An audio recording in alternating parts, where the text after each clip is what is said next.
Hey yo yo yo, salut les turfeuses et salut les turfeurs, bienvenue pour un nouveau pronostic de Benoît Requin. Ok, place au pronostic du quintet du jeudi 4 décembre, direction Paris-Vincennes pour le prix Jean Boileau, 3 attelés, 2100 mètres, départ auto-start, 13 partants, réunion 1, course 1, indice de confiance 3 sur 5. Petit retour sur le quintet de ce mardi. Il y a eu du trouble fait à l'arrivée. Cette vidéo, je la tourne avant l'arrivée du quintet de ce mercredi et je reviendrai dessus demain. Ok, c'est parti. On commence le pronostic et on commence avec le numéro 1. C'est Eros Zola. Et on écoute du coup Thierry Duval d'Estaing. Eros Zola se présente régulièrement et répète toutes ses courses. Il s'est très bien défendu sous la selle depuis le début du meeting. Ici, il découvre un bon engagement. Le numéro 1 en dedans est plutôt favorable. Cobra Killer Gar sera le concurrent à battre, mais il est capable d'accrocher une place à ce niveau. Il est toujours aussi bien à l'entraînement. Ok, merci Thierry. Duval d'Estaing. Moi, ce numéro 1 me plaît beaucoup. Je l'ai mis assez haut dans mon prono. Je l'ai mis quatrième quand même. Donc, je pense qu'il peut frapper un grand coup. Attention à lui. On passe au numéro 2, Greco Bello. Et on écoute Jean-Paul Marmion. Greco Bello, peu couru sur les 2100 mètres de la grande piste, mais il avait bien fait en début d'année. Il est maniable et sérieux. Sur le papier, c'est une bonne course, même si l'opposition est de taille. Cobra Killer Gar ne me paraît, ne me paraît pas battable. Pardon, j'ai bugué. Par contre, avec ce numéro 2, il peut prétendre disputer l'arrivée du quintet. Il vient de prouver sa forme à Nantes dans le Grand National du Trot. Ok, merci Jean-Paul Marmion. En tout cas, ce numéro 2, lui aussi je l'ai gardé en bon. En plus, il a hérité d'un bon numéro. Voilà, il peut faire mal lui aussi. Donc attention, ce numéro 2 que j'ai mis cinquième. On enchaîne avec le numéro 3, Happy Danica, et on écoute Alexis Garando. Happy Danica est parti sur une petite faute dans le prix des Cévennes pour son retour à Vincennes. Elle ne s'est pas trop fait ramener ensuite, mais sa course était bonne, comme précédemment à Mons dans le groupe 1. On a été éliminé à Mokanchy et dans le prix de Bretagne. J'ai opté pour ce 2100 mètres où elle peut se placer plutôt que le Bourbonnais le mieux plaqué. En voilà un Happy Danica qui a hérité d'un super numéro sur sa classe qui peut en profiter pour en faire souffrir plus d'un sur sa route. Là, tous les feux sont au vert pour ce numéro 3 qui ne devrait pas rater cet engagement. Moi, je l'ai mis sur le podium troisième. On passe au numéro 4, Capaola de l'Épine.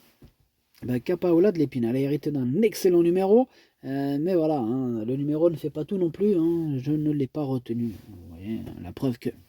Bref, on passe au numéro 5, Django Vici. Et on écoute Antonio Ripoll Rigo. Bonjour Antonio. Si, ciao. Django Vici terminait cinquième les derniers coups en étant amouré vivant. Oui, il était emmuré vivant, c'est ça, amouré vivant.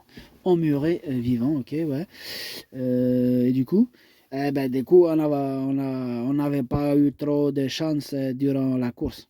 Il a déjà marché un 10-5, 5, une 10-5, oui, sur ce parcours et on est tombé sur un bon numéro, le numéro 5. Ah oui, c'est un bon numéro, le numéro 5. Ah oui, très bon numéro. Écoutez, Hibiscus Man et le Cobra Killer Gar partent à notre extérieur, mais ils sont allés plus vite sur les 2100 mètres. Il fait tout de même partie des bonnes bases de ce quintet. Il possède une très bonne chance. Il possède une très bonne chance. Ok, merci Antonio Ripoll Rigo. En tout cas, ce numéro 5, il fait partie de mes préférés. Moi, je pense qu'il peut batailler pour les toutes premières places. Pour la deuxième, en tout cas, moi, je l'ai mis deuxième. On passe au numéro 6, Hip Hop au fort. Et on n'aura pas les commentaires de l'entraîneur. C'est Christian Bijon qui est parti pêcher avec Captain Ian Barbaro. Bref, amusez-vous bien. Alors, ce numéro 6, lui aussi, je l'ai gardé, mais en fin de combinaison. On passe au numéro 7, Hibiscus Man. Et ce numéro 7, lui par contre, je ne l'ai pas retenu, mais il est tout seul sur ma petite liste des possibles casseurs de tickets repérés, ce qui fait de lui le capitaine de cette liste. En même temps, il n'y a que 13 partants, c'est pour ça que j'en ai qu'un seul. Voilà. On passe au numéro 8, Cobra Killer Gar, et on écoute Hansen et Eric Bondo. Dites-moi, Hansen, votre cheval fait peur à tout le monde. Ils ont que Cobra Killer Gar dans la bouche aujourd'hui. Oui, et ça ne m'étonne pas, parce que là, on se déplace pour gagner. Écoutez, Cobra Killer Gar a fait sûrement la différence pour sa rentrée. Il était prêt physiquement, il a eu la bonne course, il est aussi performant sur les 2100 mètres que sur les parcours de tenue. Ici, il est en dehors, mais il peut aller de l'avant si besoin, comme attendre, hein. C'est une belle course, il peut continuer sur sa lancée. Ensuite, il devrait recourir le 14 dans le prix Jean Dumouche. Ouais, il peut continuer sur sa lancée. Il est dans une forme olympique, ce numéro 8. Il enchaîne les victoires et compte bien continuer là-dessus. Voilà. Moi, je pense pas qu'il va s'arrêter de sitôt. Voilà. On lui souhaite de continuer. Moi, c'est mon préféré, ce numéro 8. On passe au numéro 9, Hymne du Gers. Ce numéro 9, c'est un regret. C'est mon deuxième cheval de complément en cas de non partant. On enchaîne avec le numéro 10, Indie Rock, hein, et on va écouter le manager. Tiens, le manager, on l'écoute. Oui, c'est moi, c'est le manager. Écoutez, Indie Rock est inférieur, hein, en valeur pure à Global Dube. Il a 3 courses dans les jambes, mais est toujours un peu moins performant en Suède qu'à Vincennes. Il préfère les grandes pistes. Les virages récurrents sur les pistes scandinaves ne l'avantagent pas. Il est arrivé par le même transport que Global Daube la semaine passée. Il a un bon numéro en dedans. Avec le petit parcours, il peut se placer. Ouais, il peut se placer. Hein. Moi, il me plaît beaucoup, ce numéro 10. Hein. Ah, je ne le retire pas de mon prono, celui-là. Je l'ai gardé, je l'ai mis 6e.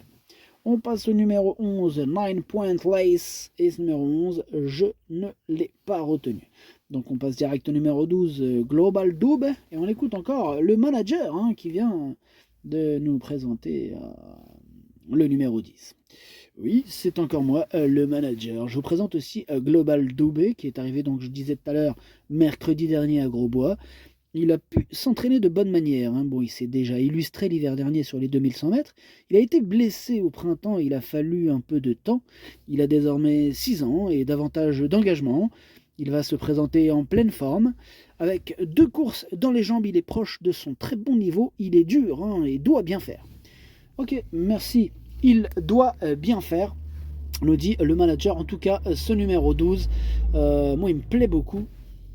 Je l'ai gardé en toute fin de combinaison. Mais il faudra surtout pas le sous-estimer. Hein.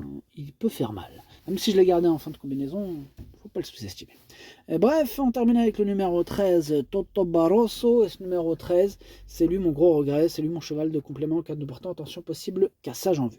Le pronostic, ça donne 8, 5, 3, As, 2, 10, 6, 12. Merci d'avoir suivi cette vidéo. N'hésitez pas à mettre un pouce bleu si la vidéo vous a plu. Pour accéder à tous mes tickets pour la course du Quintet, rendez-vous directement en description de la vidéo. Vous avez aussi le bouton rejoindre qui vous donne accès au pronom 8 plus 2 plus le chef et capitaine de ma liste, ainsi que la petite nouveauté. Je vous rajoute les 2 sur 4 quand je les fais. Voilà, sans précipitation. Hein. Quand je les fais pas, je les mets pas. Hein. Voilà, c'est normal. Voilà. Bonne chance à vous, hein, jouez avec modération, bonne chance. Chopez-le-moi. Ciao.